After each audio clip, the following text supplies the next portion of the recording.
Hello. तो आज हम स्टार्ट कर रहे हैं फिजिक्स फॉर लैब असिस्टेंट। ठीक है, तो इसमें हम पहली यूनिट लेंगे जो हमें दे रखा है सिलेबस में, सिलेबस के हिसाब से देखेंगे। डायनेमिक्स ऑफ रिजिड बॉडी, उसमें हमें टॉर्क पढ़ना है, conservation of angular momentum, moment of inertia of simple geometrical objects का। ठीक है, ये सिलेबस है।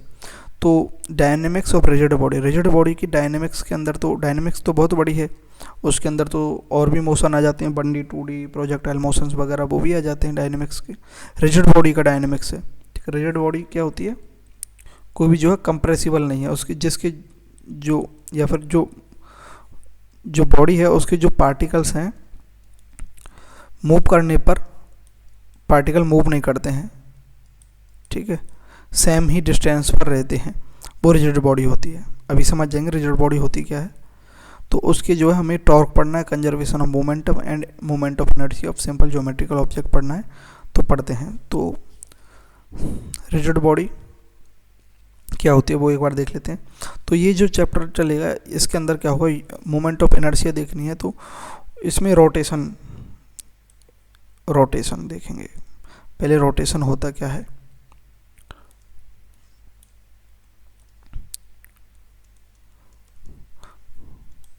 रोटेशन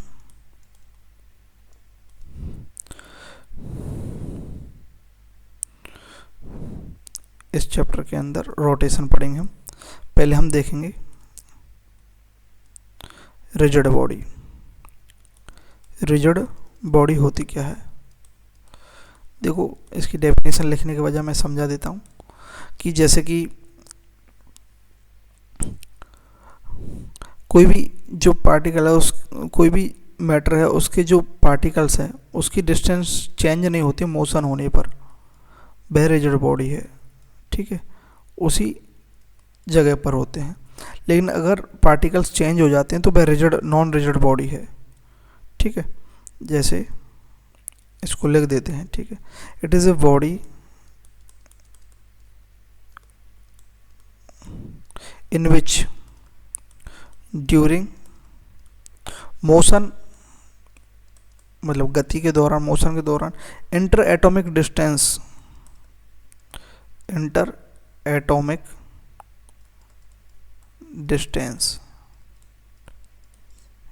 या फिर इंटर जो है particles distance does not change,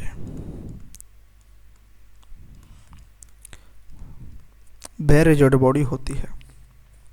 जैसे आप अच्छे से ऐसे समझ सकते हैं, ऐसे जैसे कोई अनबॉइल्ड एग है, अनबॉइल्ड एग। ठीक है, तो ये अनबॉइल्ड एग है, इसके अंदर जो तरल पदार्थ होता है वह यॉक होता है, भरा हुआ है। तो इसको अगर मूव करवाएंगे तो ये तरल पदार्थ इधर उधर मूव करेगा ना, तो ये क्या हुआ, नॉन रिजिड बॉडी हुआ। जस्ट समझने के लिए, ठीक है। और अगर हम इस एग को बॉइल्ड कर देते हैं तो बॉइल्ड एग जो है वह हार्ड हो जाता है थोड़ा सा। ठीक है,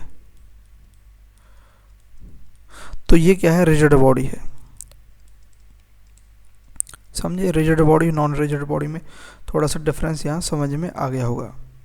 ठीक है, तो ये रिजिड बॉडी है। रोटेशन में हम देख रहे हैं, रिजिड बॉडी डायनेमिक्स देख रहे हैं। तो अब आते हैं हम रोटेशन पर। ठीक है,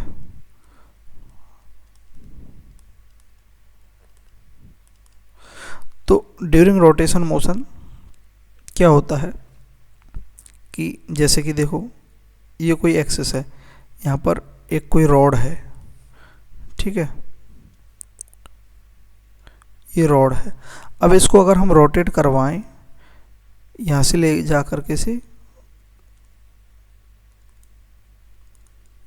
परपेंडिकुलरली, है ना,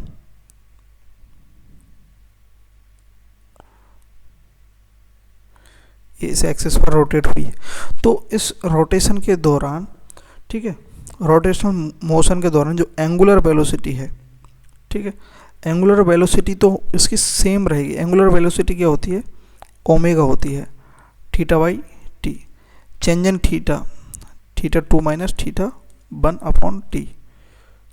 ठीक है, ये क्या होती है, एंगुलर वेलोसिटी होती है।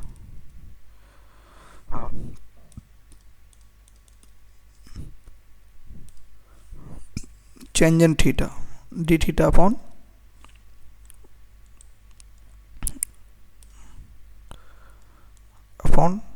टोटल टाइम, ठीक है।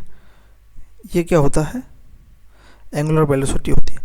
तो यहाँ से मान लेते हैं यहाँ कोई पॉइंट है ए, ठीक है, यहाँ से ये पॉइंट यहाँ तक जाने में, ए डैश तक जाने में एंगुलर वेलोसिटी कितनी हुई, यहाँ थीटा मान लेते हैं, इसका क्या है, ये सीधा है तो यहाँ 0 डिग्री से यहाँ का कहाँ तक जा रही है 90 डिग्री। तो ये जो पॉइंट है ये इसका चेंज कितना हुआ, 0 से 90 जा रहा है, तो 90 माइनस 0 90 डिग्री जा रहा है। ये कोई पॉइंट बी है, बी भी कहाँ तक जाएगा, यहाँ बी डैश तक। ये भी इसमें ये भी क्या हो रहा है, और ये पॉइंट सी है, कहाँ तक जा रहा है, सी डैश तक। तो इन सब के अंदर जो एंगुलर वेलोसिटी है वह सेम है। अभी धैर्य बनाए रखें, ठीक है। इसके बाद मोमेंट ऑफ इनर्शिया ही आएगा, ये समझने वाली बात है, क्योंकि इसी में तो हमें मोमेंट ऑफ इनर्शिया निकालना होता है, रोटेशन करवाते हैं जब किसी की भी रॉड का या फिर किसी भी शेप का, ठीक है।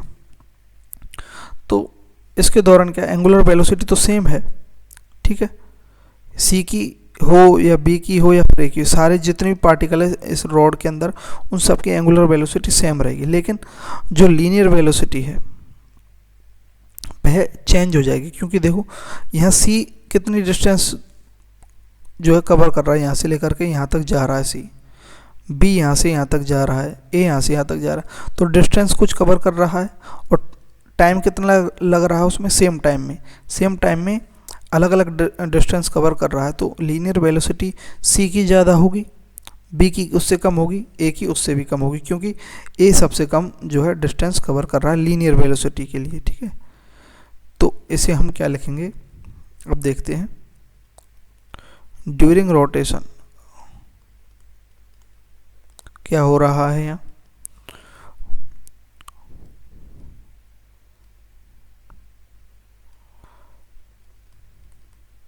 क्या हो रहा है, एंगुलर वेलोसिटी क्या हो रही है,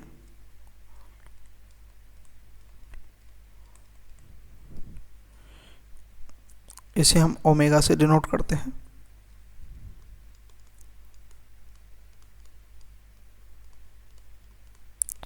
हर पार्टिकल जो है रॉड का, उसकी क्या है, एंगुलर वेलोसिटी सेम है और कांस्टेंट भी है, क्योंकि सेम रेट से ही चेंज हो रही है, उस कारण से कांस्टेंट है। लेकिन यद्यपि लीनियर वेलोसिटी जो है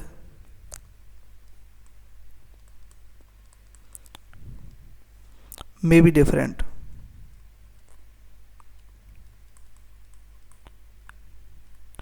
क्या डिफरेंट हो सकती है। अब यहाँ पर टी टाइम के अंदर ये कार्य हो रहा है, ड्यूरिंग टाइम टी के दौरान क्या क्या हो रहा है कि जो ये तो हमने निकाल लिया, एंगल थीटा जो है सेम चेंज हो रहा है ड्यूरिंग टाइम टी,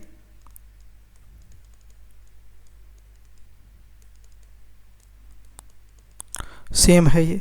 और ड्यूरिंग टाइम टी जो एंगल थीटा है, डेल्टा जो है, थीटा जो चेंज हो रहा है टाइम टी में वो सेम हो रहा है सबके लिए, ठीक है, ये बात तो हो गई। लेकिन और क्या हो रहा है, सी डैश से सी डैश जाने में जो डिस्टेंस है टाइम टी में, वह सी से सी डैश जाने में ज़्यादा डिस्टेंस कवर हो रही है, बी डैश में थोड़ी उससे कम, ए से ए डैश जाने में उससे कम। तो अगर हम देखें लीनियर वेलोसिटी तो वह क्या होगी, सी डैश अपॉन टी, ये ज़्यादा होगी in comparison of B dash upon T, क्योंकि टाइम तो सेम है, ये ज़्यादा है तो वेलोसिटी भी ज़्यादा होगी, और ए डैश अपॉन टी, क्योंकि वेलोसिटी इज इक्वल टू क्या होता है, d s by d t, velocity displacement upon time. तो वेलोसिटी ऑफ सी, इस सी पार्टिकल की वेलोसिटी ज़्यादा होगी, velocity of b particle linear velocity of a, ठीक है। तो इसमें क्या हमें पता लगा कि जितनी दूरी यहाँ से इस जो एक्सिस ऑफ रोटेशन है, सेंटर है रोटेशन का, वहाँ से जितनी हम दूरी बढ़ाते जाएंगे उस पॉइंट की जो है वेलोसिटी जो है लीनियर वेलोसिटी बढ़ती जाएगी, ठीक है। ये बात हमें यहाँ समझ में आ रही है। तो इससे क्या बनता है, velocity of particle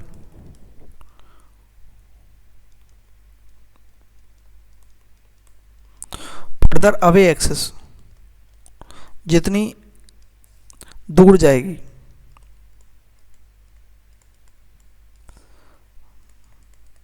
will be more as.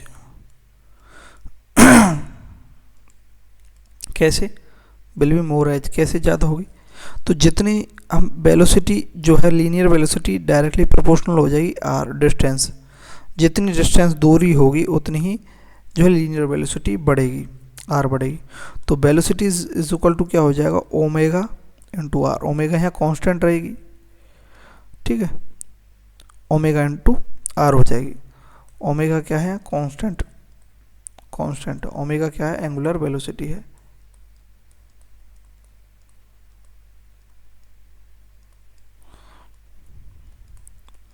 साथ में इसके नोट्स बना सकते हैं आप, ठीक है।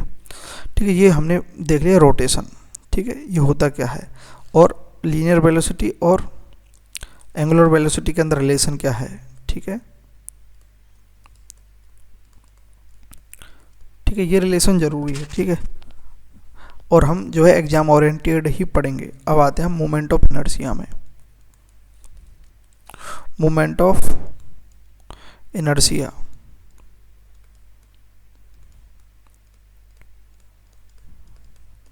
ये क्या होता है?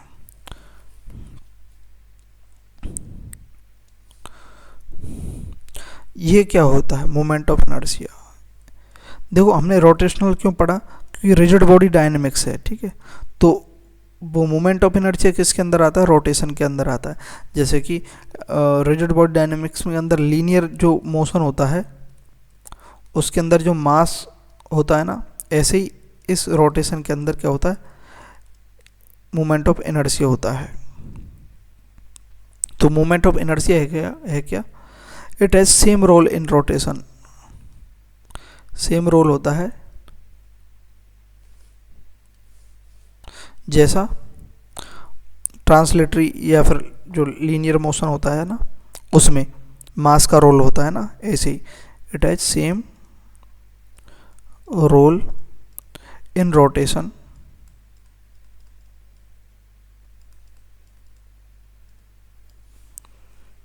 रोटेशनल मोशन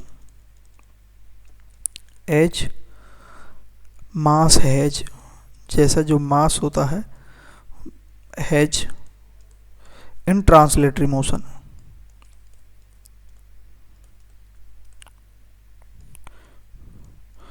ट्रांसलेटरी मोशन में मास क्या करता है, तो आई सिमिलर टू है मास के। यहाँ मास क्या करता है, जितना मास बढ़ेगा उसका जो इनर्शिया वह बढ़ता है, ठीक है। तो मास क्या करता है, अपोज करता था। अगर कोई भी चीज़ है, अगर वह स्टेबल है, ठीक है, तो उसे स्टेबल रहने देता था, और अगर कोई चीज़ मोशन में है तो उसे मोशन में रहने देता था, वह इनर्शिया था, ठीक है। लेकिन यहाँ पर क्या है, ये काम वहाँ पर इनर्शिया अपोज करता था, कोई भी मोशन होता था। तो यहाँ पर क्या है, ये मोमेंट ऑफ इनर्शिया क्या करता है, अपोज करता है किसी भी चीज़ का। तो ये क्या करता है, it opposes any change in rotational motion. ये कोई भी अपोज होगा उसको, कोई भी चेंज होगा उसे अपोज करेगा।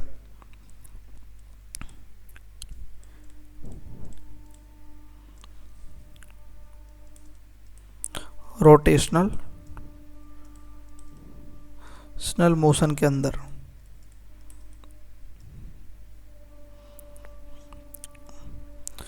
ऑफ गिवन बॉडी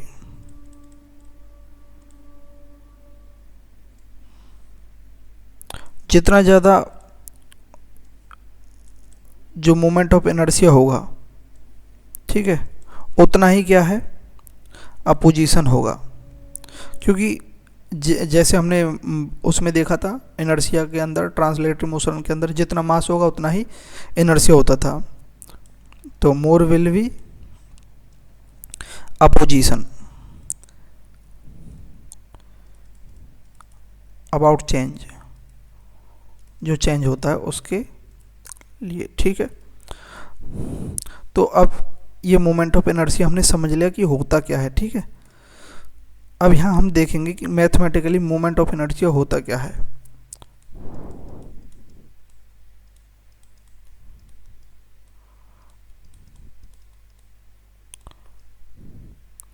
मैथमेटिकली देखते हैं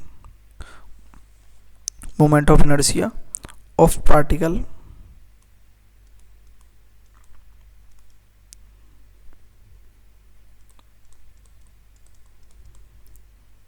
ऑफ मास m, मास का कोई है, ठीक है।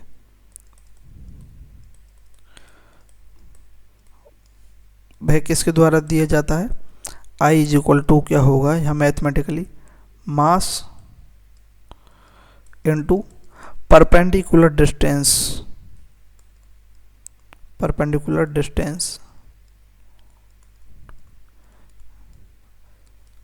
का स्क्वायर, जो रोटेशनल एक्सिस होता है उससे perpendicular distance from rotational axis, ठीक है। कैसे देखो, जैसे ये कोई भी एक्सिस है ना, ये बाई डैश, ये कोई एक्सिस है, ठीक है। इससे इस एक्सिस से r डिस्टेंस पर कोई मास m है, ये रोटेट कर रहा है, ठीक है। किधर, ऐसे नो, इसके अलोंग ही तो रोटेट करेगा ऐसे, ठीक है। अच्छे से गोल थोड़ा सा पास ले लेते हैं इसको, ताकि, ठीक है, यहाँ ले लेता हूँ ना m, ये रोटेट करेगा इसके अलोंग, इस एक्सिस के अलोंग चारों ओर, ठीक है, ठीक है। तो इस एक्सिस से जो परपेंडिकुलर डिस्टेंस है वह मान लेते हैं क्या है, r है। तब इस मास का जो ये मास दे रखा है, इस मास का मोमेंट ऑफ इनर्शिया क्या होगा, तो क्या होगा, वह मोमेंट ऑफ इनर्शिया होगा I इज इक्वल टू, आई किस मोमेंट ऑफ इनर्शिया को डिनोट करते हैं, आई से, आई इज इक्वल टू जितना मास है मास इनटू परपेंडिकुलर डिस्टेंस का square from the rotational axis से, ठीक है। तो ये क्या हो जाएगा, I is equal to m और परपेंडिकुलर डिस्टेंस कितनी है, r का स्क्वायर, तो ये हो जाता है i। ये मैथमेटिकल है टर्म, हमने देख लिया कि i होता क्या है। अब इस i की यूनिट अगर देखें, मोमेंट ऑफ इनर्शिया की यूनिट, तो ये क्या, मास किसको लिखते हैं kg में, और ये क्या डिस्टेंस का स्क्वायर है, तो ये किसी में लिखा जाता है मीटर, तो kg मीटर स्क्वायर, ठीक है, ये इसकी यूनिट हो जाती है। और ये डिपेंड किस पर करता है, मोमेंट ऑफ इनर्शिया, यहीं पर हम अगर देखते हैं तो किस पर, मास पर डिपेंड करता है, और मास कितना फैला हुआ है उस पर भी डिपेंड करता है, ठीक है। डिस्ट्रीब्यूशन ऑफ मास पर भी डिपेंड करता है, तो मास जितना फैला होगा, जितना ज़्यादा होगा मास, सीधी सी बात है, उतना ही मोमेंट ऑफ इनर्शिया होगा। तो आई जो है मोमेंट ऑफ इनर्शिया जो है डिपेंड्स ऑन डिस्टेंस पर करता है, ठीक है, और मास पर करता है, डिस्ट्रीब्यूशन ऑफ मास के डिस्ट्रीब्यूशन पर डिपेंड करता है। दूसरा किस पर डिपेंड करता है, डिस्टेंस ऑफ पार्टिकल या डिस्टेंस ऑफ मास, एक ही बात है, distance of particles of body, कहाँ से, from axis of rotation, axis of rotation से जो है इस पर डिपेंड करता है कितनी दूरी है, डिस्टेंस पर डिपेंड करता है। और शेप ऑफ बॉडी पर भी डिपेंड करता है क्या, मोमेंट ऑफ इनर्शिया, तो इन पर डिपेंड करता है। और इसकी अगर हम डायमेंशनल यूनिट देखें, आई की डायमेंशनल फार्मूला देखें, तो केजी को मीटर में m से डिनोट करेंगे, m1, l यहाँ 2 है मीटर स्क्वायर में है, तो l2 और t0, ये क्या है, डायमेंशनल फार्मूला है, ठीक है। और i क्या है, एक ये वेक्टर है या क्या है, तो i क्या है, एक मोमेंट ऑफ इनर्शिया क्या है, एक टेंसर क्वांटिटी है,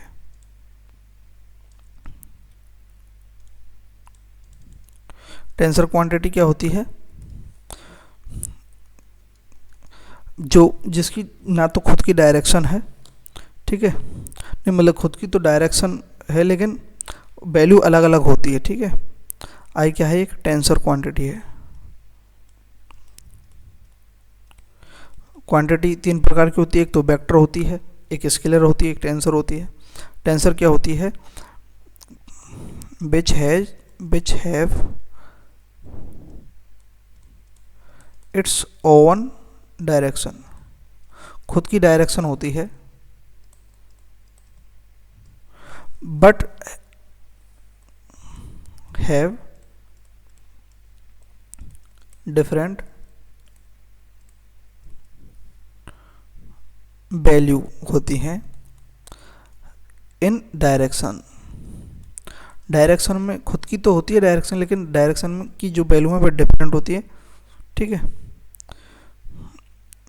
जैसे अगर हम देखें एग्जाम्पल के लिए, अगर इसे समझना चाहें कि कैसे, तो देखो जैसे अभी हम आगे देख लेंगे कि जैसे ये कोई रिंग है, ठीक है, रिंग है, ये रिंग के सेंटर क्या है, एक्सिस ऑफ रोटेशन है, ठीक है। ये रिंग का सेंटर जो है एक्सिस ऑफ रोटेशन है, समझ रहे। तो अगर जो है इसकी डायरेक्शन ये है, एक्सिस ऑफ रोटेशन ये एक्सिस है, ठीक है। तो ऐसे ये रिंग जो है रोटेट कर रही है, ठीक है। तो ऐसे रोटेट कर रही है तब इसका जो है यहाँ से सेंटर ऑफ मास यहाँ पर दूर है r डिस्टेंस पर, और मास जो है डिस्ट्रीब्यूटेड है, सॉरी मास कितनी दूरी पर r डिस्टेंस पर दूर है और डिस्ट्रीब्यूटेड है। तो इसका जो है I क्या होगा, mr² होगा, ठीक है, रिंग का, ठीक है। वो हम देखेंगे रिंग का mr² कैसे आया, आगे देखेंगे। ये मैं टेंसर क्वांटिटी का एग्जांपल समझा रहा हूँ, ठीक है यहाँ। और वहीं अगर हम इसकी जो है दूसरी डायरेक्शन में अगर इसको मूव करवाएं, जैसे कि ये जो रिंग है, ठीक है, ये रिंग है, ठीक है, ये इसका सेंटर है, ये सेंटर में से ये निकल रहा है ना, ये मैंने एक से समझने के लिए बताया, ठीक है। तो इसमें क्या है, पहले तो हम इसके अलोंग ऐसे रोटेट करवा रहे थे, यही डायग्राम मैंने ऐसे बना दिया, ठीक है, ऐसे रोटेट करवा रहे थे, तब ये है, ठीक है। अब हम इसको ऐसे रोटेट ना करवा के हम इसमें से जो है बीच में से रोटेट करवाएं, ऐसे एक मिनट, ऐसे बीच में से ये एक्सिस निकालते हैं और इसके जो है यह रोटेट ऐसे करें, ठीक है। मतलब समझ रहे हैं आप, मतलब जैसे आपने देखा होगा बैडमिंटन का जो बैट है वो उसको ऐसे एक साइड है तो उसको इधर से भी और जोड़ देंगे, तो इस प्रकार से ये स्ट्रक्चर बन रही है, उसे ऐसे घुमाते, तो ये इस प्रकार से अगर इसको रोटेट करवाते हैं, ठीक है, ये इधर जाएगा, ये बाहर की ओर आएगा, ठीक है। ये फेस ये सेंटर से निकला हुआ ना, इसके अलोंग नहीं रोटेट करवा रहे, ठीक है। इसको हम ऐसे रोटेट नहीं करवा रहे हैं, ऐसे रोटेट नहीं करवा रहे हैं जैसे गाड़ी का पहिया घूमता है ऐसे नहीं, उसे हम बीच से इसको अगर हम ले लेते हैं, बीच से एक्सेस ले लेते हैं, तो इसको ऐसे रोटेट करवाएंगे, तब इसका आई जो है डायमीटर के अलोंग तब क्या होगा, mr² अपॉन 2 हो जाएगा, ठीक है। ये डायमीटर के अलोंग करवा रहे हैं हम, ठीक है, सेंटर के अलोंग नहीं, पूरा डायमीटर है उसी के अलोंग इसको हम अगर रोटेट करवाएं, तो उस कारण से ये टेंसर क्वांटिटी, समझे, ये टेंसर क्वांटिटी समझाने के लिए हमने ये थोड़ा सा किया था। वो तो अभी आगे देखेंगे हम रिंग का कैसे होता है, ठीक है। अगर अब देखते हैं हमने यहाँ तो हमने समझ लिया कि जो मोमेंट ऑफ इनर्शिया क्या होता है और वो मैथमेटिकली फॉर्म उसका लिख लिया है हमने, ठीक है। रोटेशन क्या होता है ये हमने समझ लिया है। अब देखते हैं moment of inertia of system of two particle.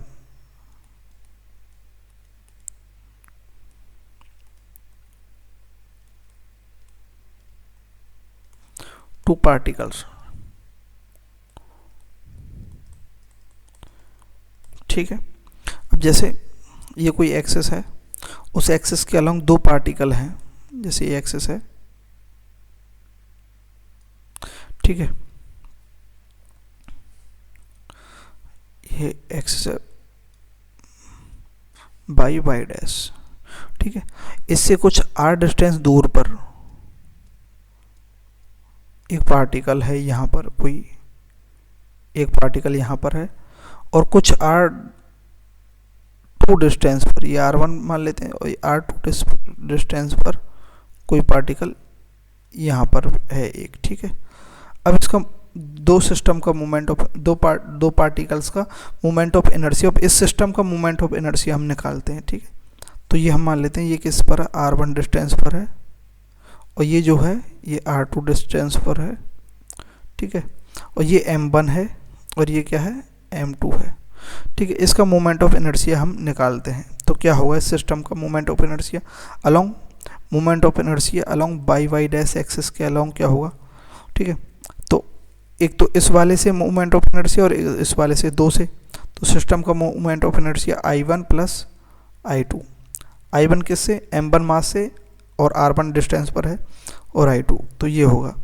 तो ये कैसे होगा, I dash is equal to I1 क्या होगा, M1 R1 का स्क्वायर, I2 क्या होगा, M2 R2 का स्क्वायर। ये मोमेंट ऑफ इनर्शिया हमने लिख लिया मैथमेटिकली। अब इसे अगर हम थोड़ा सा समझने के लिए इसकी अगर वैल्यूज़ रख देते हैं, मान लेते हैं M1 क्या है, M1 की वैल्यू 6 kg रख देते हैं, M2 की वैल्यू क्या रख देते हैं हम, 3 kg रख देते हैं, और R2 क्या है यहाँ, R2 4 metre,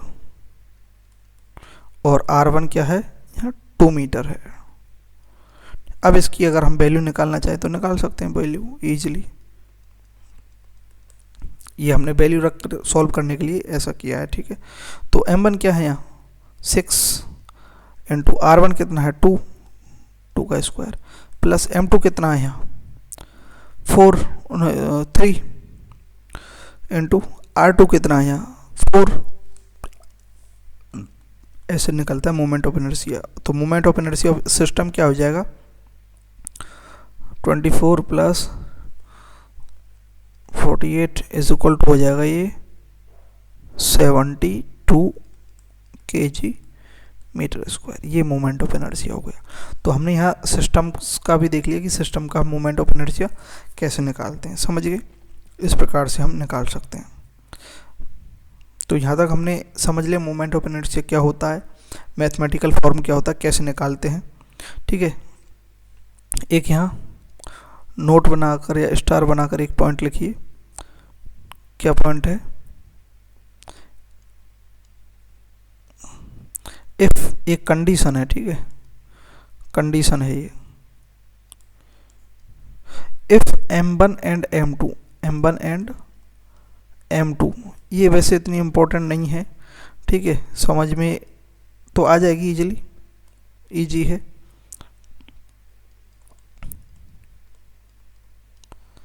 are then moment of inertia of this system about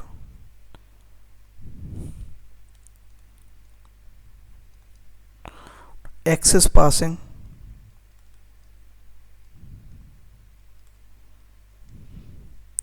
through center of mass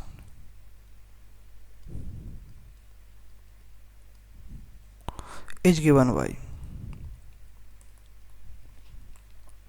अगर M1 और M2 जो है R डिस्टेंस पर हैं, ठीक है, और कोई R डिस्टेंस पर और moment of inertia of this system about axis passing through the centre of mass, ठीक है, और जो है मोमेंट ऑफ इनर्शिया जो है उसके सेंटर ऑफ मास से गुजर रहा है। सेंटर ऑफ मास क्या होता है, ये वह पॉइंट होता है जहाँ पर किसी भी सिस्टम का जो मास है एग्जिस्ट करता है, और सेंटर ऑफ मास जो पॉइंट है वह किसी भी सिस्टम से, बॉडी से बाहर भी हो सकता है, ठीक है। तो यहाँ हमने सेंटर ऑफ मास पढ़ना नहीं है, ठीक है, हमें बस मोमेंट ऑफ इनर्शिया पढ़ना है। तो इस कंडीशन में अगर सेंटर ऑफ मास से निकले और R डिस्टेंस दे रखी हो, ठीक है, तो उस कंडीशन में हम I जो निकालते हैं म्यू R स्क्वायर निकालते हैं, ठीक है। यह म्यू क्या है, म्यू यहाँ रिड्यूज मास है, म्यू क्या है यहाँ रिड्यूज मास है। ये कैसे निकलता है reduce mass, mu is equal to क्या हो जाएगा, अगर ऐसी कंडीशन आती है तो M1 into M2 upon M1 plus M2, बाकी R स्क्वायर डिस्टेंस जो है वह रहेगी, ठीक है, ये रिड्यूज मास हो जाएगा, ठीक है। तो इस प्रकार से इसे हम कर सकते हैं। वही फॉर्मूला लगेगा, यहाँ एम आर स्क्वायर होता है आई, लेकिन यहाँ म्यू आर स्क्वायर हो जाएगा अगर सेंटर ऑफ मास से निकलता है तो। ठीक है, इसको अगर हम इस वाले जो है इन वैल्यू को रख कर अगर देखें तो भी ये सॉल्व हो जाएगा। यहाँ पर ये मोमेंट अगर ये सेंटर ऑफ मास मान लेते हैं, सेंटर ऑफ मास होगा यहाँ पर, तो आई इज इक्वल टू क्या होगा, तो म्यू आर स्क्वायर। अगर आर डिस्टेंस उनके बीच की डिस्टेंस दे रखिए तो उनके बीच की डिस्टेंस यहाँ कितनी है, 4 और 2 है, तो 6 मान लेते हैं आर की वैल्यू यहाँ उसके हिसाब से। तो आर यहाँ क्या है, 6 है। m1 कितना है यहाँ 6 और ये 3 है, टोटल आर कितनी है 6 है। तो इसमें रखेंगे I is equal to mu कितना है, रिड्यूस मास निकाल कर देखें तो m1 कितना है 6, m2 3 upon 6 plus 3 18 upon 9 is equal to 2 आ जाएगा। रिड्यूस मास 2 इंटू आर कितना है 6 का स्क्वायर, तो आई इज इक्वल टू क्या आ जाएगा 72। तो सेम वैल्यू निकल कर आती है अगर हम इस प्रकार से भी करते हैं, तो रिड्यूस मास का फॉर्मूला लगा करके करते हैं तो। ठीक है, तो वैसे ये इतना इम्पोर्टेंट नहीं है, स्टार लगाने की यहाँ ज़रूरत नहीं है। ठीक है, नॉट इम्पोर्टेंट, इतना इम्पोर्टेंट नहीं है, बस आपको तो जो बेसिक मैंने बताया वही याद रखना है। ठीक है, तो मोमेंट ऑफ इनर्शिया हम किसी का भी इस प्रकार से निकाल सकते हैं एक्सिस के अलोंग, जैसे कि क्वेश्चन के रूप में देख लो या फिर ऐसे समझने के रूप में देख लो। जैसे ये कोई भी जो है ट्राइंगल है, इक्विलेटरल ट्राइंगल है। ठीक है, सारी साइड्स जो हैं इसकी इक्वल हैं, ए साइड है इसकी। ठीक है, अब यहाँ पर हम देखो, मैं यहाँ समझा रहा हूँ बस। ठीक है, ताकि समझ में आ जाए थोड़ा सा। ये अगर ये इस एक्सिस से अगर पास हो रही है तो ये कोई एक्सिस है। ठीक है, इस एक्सिस का हम नाम बाई वाई डैश रख देते हैं। ठीक है, इस एक्सिस से अगर पास हो रहा है कोई, तो देखो ये कोई मास m1 मान लेते हैं, ये m2 मान लेते हैं और ये m3 मान लेते हैं। तो आप खुद बताइए, ये m3 है ना, m3, इनकी वैल्यू रखकर भी आप सॉल्व कर सकते हैं, लेकिन ठीक है। तो अगर हम i जो है बाई वाई डैश के अलोंग निकालें तो एक तो होगा i1 plus i2 plus i3, यही होगा। तो i1 क्या है, ये इस मास का, तो ये क्या रहेगा i1 m1 और परपेंडिकुलर डिस्टेंस कितनी है a का स्क्वायर। i2 कितना रहेगा यहाँ पर। ठीक है, i2 की डिस्टेंस क्या है, ये है, ये m2 के जो डिस्टेंस है परपेंडिकुलर डिस्टेंस दूसरे मास की, ये है। ये कितनी है, ये अगर हम निकालें तो यहाँ से यहाँ तक a/2 आ जाएगी ना, a/2 आ जाएगी। परपेंडिकुलर है, अगर हम किसी भी जो है एंगल से अगर उसे किसी भी उससे बाइसेक्ट करें किसी एंगल को परपेंडिकुलरली, तो वह दो जो है पार्ट में बाइसेक्ट हो जाएगा, दो में डिवाइड हो जाएगा ये। ठीक है, ट्राइंगल। तो ये a/2 डिस्टेंस है। दूसरा क्या है, m2 इंटू a/2 का स्क्वायर। फिर तीसरा जो है, ये जो मास है ये खुद एक्सिस पर है, तो इसकी परपेंडिकुलर डिस्टेंस तो 0 है, तो m3 इंटू 0 का स्क्वायर।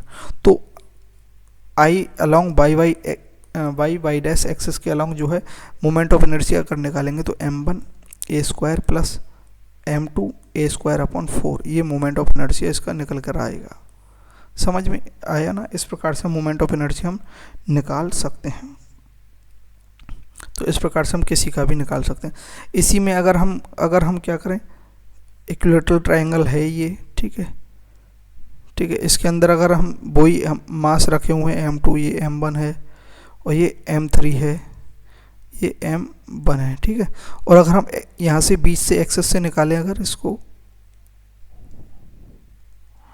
तो यहाँ से परपेंडिकुलर डिस्टेंस ये रही, इसकी ये रही, ये रही, तो इसको हम निकालेंगे। ठीक है, तो ये क्या निकल कर आएगा, √3, सॉरी a/√3 निकल के आएगा, a/√3 आएगी ये जो परपेंडिकुलर डिस्टेंस होगी। ठीक है, ये डिस्टेंस आप निकाल सकते हैं उससे।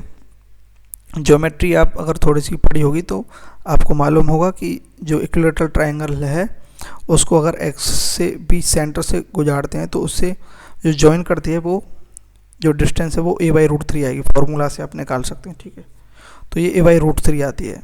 तो इसी प्रकार से इसका जो है हम इसके अलोंग जो है ये बाई वाई डैश मान लें या फिर z या x कुछ भी मान लेते हैं, उसके अलोंग I1 I2 उसी प्रकार से हो जाएगा। सीधी सी बात है, समझाने की बात ये, परपेंडिकुलर डिस्टेंस कितनी है, I1 plus I2 plus I3, बात समझने की है, हमें यहाँ मैथ सॉल्व नहीं करनी है। तो I1 क्या हो जाएगा, M1 और एक a/√3 का स्क्वायर प्लस M2 a/√3 का स्क्वायर, M3 a/√3 का होल स्क्वायर। तो इस प्रकार से जो है मोमेंट ऑफ इनर्शिया हम किसी भी सिस्टम का हम निकाल सकते हैं, ठीक है, इस प्रकार से। या फिर हम ये है, यहाँ से कोई गुजर रहा है, यहाँ पर मास रखे हुए हैं, ठीक है, ये कोई एक्सिस है, तो यहाँ परपेंडिकुलर डिस्टेंस कितनी है, तो इस सिस्टम का पूरे का जो है अगर मोमेंट ऑफ इनर्शिया निकालते हैं तो वह ऐड हो जाएगा, ठीक है।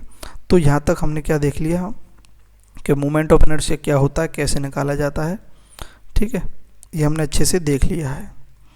आगे हम क्या देखेंगे कि रेडियस ऑफ गायरेशन क्या होती है। एक तो रेडियस ऑफ गायरेशन, जैसे हम के से डिनोट करते हैं, ठीक है, ये क्या होती है, ये नेक्स्ट लेक्चर में देख लेंगे, ठीक है। और जो डिफरेंट शेप्स हैं,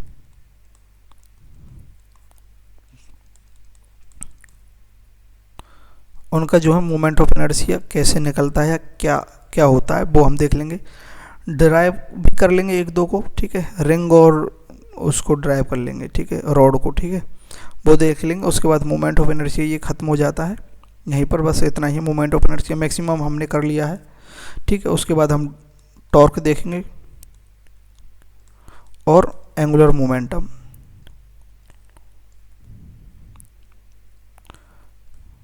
और फिर P/Q, ठीक है, ये देख लेंगे। तो ये इस चैप्टर को कंप्लीट होने के लिए एक लेक्चर और लगेगा बस, ठीक है। नेक्स्ट लेक्चर में हम टॉर्क और एंगुलर मोमेंटम भी देख लेंगे और मोमेंट ऑफ इनर्शिया को भी कंप्लीट कर लेंगे। Thank you.